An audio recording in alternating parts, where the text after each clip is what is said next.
ભરૂચ જિલ્લાના અંકલેશ્વર તાલુકાના બાકરોલ ગામની પ્રાથમિક શાળાની વર્ષ 1924માં સ્થાપના કરવામાં આવી હતી, જે શાળા 100 વર્ષ પૂર્ણ કરી 101મા વર્ષમાં મંગળ પ્રવેશ કરતા સમગ્ર ગ્રામજનો દ્વારા રવિવાર તારીખ 15 ડિસેમ્બરના રોજ સપનાના વાવેતર કાર્યક્રમનું આયોજન કરવામાં આવ્યું છે, જે કાર્યક્રમમાં રાજ્ય કક્ષાના શિક્ષણ મંત્રી પ્રફુલ્લ પાનશેરિયા, સાંસદ મનસુખ વસાવા, જિલ્લા પંચાયત પ્રમુખ મહેન્દ્ર વાસદિયા, ધારાસભ્ય ઈશ્વર પટેલ તેમજ ભૂતપૂર્વ શિક્ષકો, વિદ્યાર્થીઓ સહિત સમગ્ર ગ્રામજનો ઉપસ્થિત રહી આપણને ઐતિહાસિક બનાવશે, જે કાર્યક્રમમાં પધારવા ગ્રામજનોએ સૌ કોઈને આમંત્રણ પાઠવ્યું છે। આજ રોજ બાકરોલ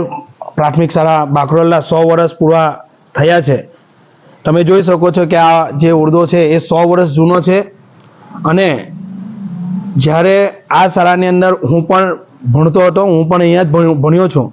ત્યારે કમ્પાઉન્ડ વોલ કે બીજા કોઈ 3 ઓરડા હતા બસ, અને ગામના ગાયો ભેંસો ખુલ્લા ગ્રાઉન્ડમાંથી જતા હતા। આજે તમે જોઈ શકો છો કે કમ્પાઉન્ડ વોલ બનીને ખૂબ સરસ એક શાળા ઊભી થઈ છે અને ખૂબ સુંદર વાતાવરણ છે। અને 100 વર્ષ જ્યારે પૂરા થાય છે ત્યારે એને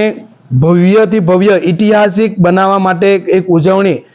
આખું ગામ, સમસ્ત બાકરોલ ગામ ભેગું થઈ એને ઉજવવા માટે જઈ રહ્યા છે અને શાબ્દિક મહોત્સવ ઉજવવા જાય છે। ત્યારે એમનું નામ પણ અમે સપનાના વાવેતર આપેલ છે અને એના મુખ્ય મહેમાન તરીકે આપણા પ્રફુલ્લ પાનશેરિયા સાહેબ, શિક્ષણ મંત્રી શ્રી આવી રહ્યા છે, સાથે આપણા ધારાસભ્ય શ્રી, સંસદ સભ્ય શ્રી, દરેક મહાનુભાવો